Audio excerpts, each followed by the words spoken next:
कुछ function perform हो। इसलिए जो है अगर आपको इवेंट हैंडलिंग करनी हो अपने जावा में तो आपको जो है इंटरफेस को जो है इम्प्लीमेंट करना पड़ता है अपने प्रोग्राम में, क्योंकि ये इंटरफेस जो है एक्शन लिसनर ये डील करता है सिर्फ बटन से रिलेटेड इंटरफेस पे। जैसे मैं बटन पे क्लिक कर रहा हूँ तो ये ठीक है।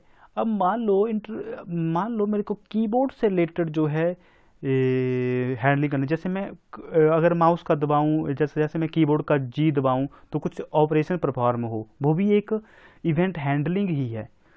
तो उसके लिए मेरे को और अलग टाइप का एक इंटरफेस होता है जिसको कहते हैं की लिसनर, वो इम्प्लीमेंट करना पड़ता है। तो अलग अलग मतलब इवेंट हैंडलिंग के लिए अलग अलग जो है इंटरफेस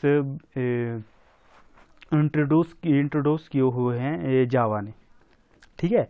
तो अगर आपको टेक्स्ट फील्ड के लिए इंटरफेस है, जैसे आप टेक्स्ट फील्ड के ऊपर कुछ लिखें, ठीक है, ये आप देखिए फ्रेंड्स, जैसे आपका कर्सर जा रहा है तो ये भी एक इवेंट हैंडलिंग हो रही है जो कि एक टेक्स्ट फील्ड से रिलेटेड इवेंट हैंडलिंग है।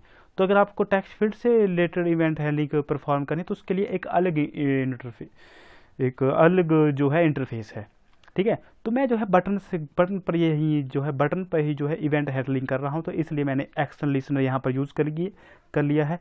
जैसे ही आपने एक्शन लिसनर को यहाँ पर इम्प्लीमेंट कर लिया तो जावा क्या बोलता है, जावा बोलता है कि आपको जो है इंटरफेस के अंदर जो प्री डिफाइंड क्लासेज होती हैं, फंक्शन होते हैं, माफ़ कीजिए। तो इंटरफेस के बारे में अगर आपने डीपली पढ़ा होगा तो आपने ये भी पढ़ा होगा कि जब इंटरफेस बनाया जाता है तो उसमें सिर्फ फंक्शन का सिंटैक्स होता है, फंक्शन की बॉडी नहीं होती है। जैसे सिर्फ उसमें ये फंक्शन का नाम ही होगा, ठीक है, ये नाम, ये जो लिखा हुआ है ये जो है इंटरफेस के अंदर नहीं होगा। ये जो है इंटरफेस की एक खासियत होती है। तो एक्शन लिस्टनर के अंदर भी कुछ ऐसा ही है कि इसके अंदर कुछ प्री डिफाइंड फंक्शन है और जिस क्लास में इंटरफेस को इम्प्लीमेंट कर लिया जाता है उस क्लास में क्या करना पड़ता है, जो एक्शन लिसनर इंटरफेस के अंदर जो फंक्शन होते हैं वो यहाँ पर हमको ओवरराइड करने पड़ते हैं, उनको लिखना पड़ता है। तो एक्शन लिसनर जो इंटरफेस है इसके अंदर एक फंक्शन होता है और वो है एक्शन परफॉर्म फंक्शन, जो कि मैंने यहाँ पर ओवरराइड किया हुआ है, ये फ्रेंड्स ये। तो ये मैं कैसे यूज़ कर रहा हूँ, ये कर रहा हूँ मैं एक्शन लिसनर इंटरफेस को इम्प्लीमेंट करने के बाद। अगर आप एक्शन लिसनर इंटरफेस को इम्प्लीमेंट कर लें और इस फंक्शन को कॉल ना करें तो आपका प्रोग्राम रन नहीं करेगा, आपको एरर बताएगा कि आपने जो है एक्शन लिसनर इंटरफेस का जो है, आप देख लेना जब आप रन करेंगे। अगर आपने जो है ये चीज़ लिख दी, ठीक है, अगर आपने यहाँ से कॉल भी कर लिया, मतलब ये, अब ये भी आपको ध्यान में रखना है कि बटन भी जो है फंक्शन भी कॉल होना चाहिए। तो ये यहाँ से जो है ये फंक्शन कॉल हो रहा है, ये जो एक्शन परफॉर्म फंक्शन है, क्योंकि ये मैंने, अब मेरे को क्या करना है कि अब मेरे को ये भी चाहिए कि मेरे को इवेंट हैंडलिंग करनी कहाँ पर है, इस पर करनी है या इस बटन पर करनी। अगर मेरे को मान लो इसी बटन पर इवेंट हैंडलिंग करनी, मतलब इस बटन पर मैं क्लिक करूँ तब जो है कुछ ऑपरेशन परफॉर्म हो, जैसे ये हो रहा है, परंतु अगर मैं कैंसिल पर क्लिक करूँ तो कुछ भी ना हो। तो आपको जो है B2 में ये फंक्शन नहीं कॉल करना है, फिर b.add एक्शन लिसनर, ठीक है, ये आपको मैं बता देता हूँ। फिर जैसे ही अगर आपने जावा ने ये पढ़ लिया कोड, जैसे मैंने लिखा है b1.add एक्शन लिसनर, और इसका जो इसके अंदर आपको एक आर्गुमेंट पास करना पड़ता है, ऑब्जेक्ट। ऑब्जेक्ट क्या, ये दिस क्यों पड़ता है, ऑब्जेक्ट उस क्लास का कॉल इसमें देना पड़ता है जिसके अंदर आपने एक्शन लिसनर जो इंटरफेस है वो बनाया है, जो इम्प्लीमेंट किया है। तो क्योंकि मैंने करंट क्लास में ही जो है मैंने ऑब्जेक्ट यहाँ पर करंट अपनी क्लास में ही जो करंट क्लास जो है मेरी, इसके अंदर एक्शन लिसनर आया हुआ है, इसलिए मैंने दिस यहाँ पर पास कर दिया। दिस क्यों पास किया है, दिस रिप्रेजेंट करता है करंट क्लास के ऑब्जेक्ट को। यहाँ पर आप सिंपली, अगर आपको, आप जो है यहाँ पर एक ऑब्जेक्ट बना के भी यहाँ पर पास करते हैं, जैसे साइन अप है ना, तो आप यहाँ पर सिंपल लिखते हैं sign up 1 equal to new sign up, ये, और यहाँ पर लास्ट में ये, तो ये क्या होगा, साइन अप 1 है, ठीक है, ये, तो ये भी एक ऑब्जेक्ट बन गया।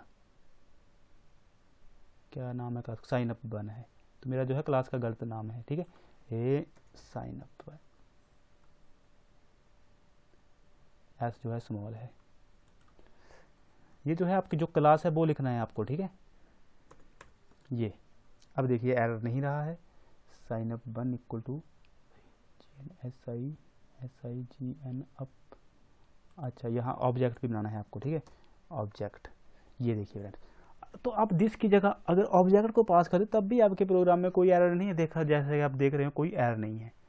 मतलब आपको उस क्लास का, मान लीजिए आप जो आपने एक्शन लिस्टनर जो इस क्लास में जो साइन अप क्लास है आपकी, जिसके अंदर ये कंस्ट्रक्टर है, अगर आपने इसमें जो है ये एक्शन जो लिस्टनर है इंटरफेस इंप्लीमेंट नहीं किया होता, किसी और क्लास में अगर इंप्लीमेंट किया होता, तो आपको उस और क्लास का जो है ऑब्जेक्ट बना के यहाँ पर पास करना पड़ना था। बस काम इतना ही है फ्रेंड्स, ठीक है। यहाँ पर करता हूँ मैं कंट्रोल Z, ठीक है। तो यहाँ पर पास करते हैं, जैसे ही मेरा कंपाइलर इस कोड पे पहुँचेगा तो मेरा कंपाइलर क्या करेगा, सीधा यहाँ से आ जाएगा इस फंक्शन के ऊपर, और इस फंक्शन के ऊपर जो भी लिखा हुआ होगा वो इम्प्लीमेंट होना स्टार्ट हो जाएगा, क्योंकि इसके अंदर जो ये फंक्शनैलिटी ये जो आ रही है वो इसी फंक्शन के अंदर लिखी हुई है, एक्शन परफॉर्म फंक्शन। आपको ये फंक्शन पूरे का पूरा ऐसा ही लिखना पड़ेगा, ठीक है। फिर इस फंक्शन का काम क्या है ये मैं आपको बता देता हूँ। सबसे पहले मैं आपको जो है दूसरा बटन भी इनिशियलाइज करके बताता हूँ। तो यहाँ पर मैंने जो है अपना दूसरा बटन इनिशियलाइज कर लिया है, जिसमें मैंने क्या किया, सबसे पहले बटन बनाया है, ठीक है, उसके अंदर किया है पास कैंसिल, फिर v1.set बैकग्राउंड, इससे बटन का बैकग्राउंड सेट हो जाएगा। फिर v1.set फॉन्ट अगर आपको सेट करना है तो आपने जो है कुछ इस तरह से फॉन्ट सेट कर सकते हो, जैसे आपने लेबल में किया था, मैंने ऊपर बताया है। ऐसे ही फोरग्राउंड, ऐसे ही सेट बाउंड, और ऐसे ही आपने, और लास्ट में क्योंकि मेरे को बटन 2 के ऊपर भी एक्शन लिसनर चाहिए, तो इस बटन के ऊपर अगर आप क्लिक करोगे तब भी इसी फंक्शन के ऊपर आएगा ये। परंतु इस फंक्शन में अब देखिए फ्रेंड्स, अब मैं बताता हूँ इसकी फंक्शनैलिटी। अब मैंने डिज़ाइन कर दी विंडो सारी की सारी, ठीक है। अब सारा काम है इस फंक्शन का जो इस फंक्शन के अंदर लिखा हुआ है। ऊपर का सारा कोड आपने जो है कंप्लीटली पढ़ लिया है, जो इतना कोड है ये सिर्फ डिज़ाइनिंग के लिए हम फ्रेंड्स कोड था। डिज़ाइनिंग करना जावा के अंदर बहुत ही सिंपल है, आपको जो है सिंपल ये सब, तो ये कोड ज़्यादा टफ नहीं है। थोड़ा अगर आपको थोड़ा कॉम्प्लिकेटेड कोड आएगा तो वो थोड़ा यहाँ पर आएगा फ्रेंड्स, ठीक है। तो सबसे पहले देखिए, सबसे पहले मुझे क्या चाहिए, B1 के ऊपर अगर मैं क्लिक करूं, ना कि कैंसिल के ऊपर। देखिए अगर मैं B1 के ऊपर क्लिक कर रहा हूं तो कुछ और चीज़ आ रही है, जबकि मैं कैंसिल के ऊपर क्लिक कर रहा हूं तो देखिए विंडो बंद हो रही है। वे कैसे हो रही है, हालांकि जब ये फंक्शन, जब मैं ऐड एक्शन लिसनर किया इन दोनों के ऊपर तो फंक्शन तो यही कॉल हो रहा है, पर इस फंक्शन में भी क्या हो रहा है, जब मैं B1 के ऊपर क्लिक कर रहा हूं तो मैं क्या चाहता हूं कि कुछ अलग चीज़ें जो है परफॉर्म हो, तो वो जो है मैंने यहाँ से स्टार्ट किया। देखिए फ्रेंड्स, तो मेरा कोड जो है जब बटन 1 पे क्लिक करूँगा तो मेरा कोड यहाँ से पढ़ना स्टार्ट करेगा, ना कि ऊपर से, ना कि यहाँ से, ठीक है फ्रेंड्स। अगर इन चीज़ों को भी अगर मैं इसी के अंदर लिखता तब जो है मेरा कोड यहाँ से स्टार्ट होना था। कंट्रोल Z कर देता हूँ कुछ, ये ठीक है। तो ये क्या है, if E dot get source equal to B1, इसका मतलब है कि अगर आप B1 पर क्लिक करते हो, जो कि मेरा ये है B1, कौन सा है, जो मेरा फर्स्ट बटन था नेक्स्ट वाला। मैं इसको प्रोग्राम को रन करता हूँ,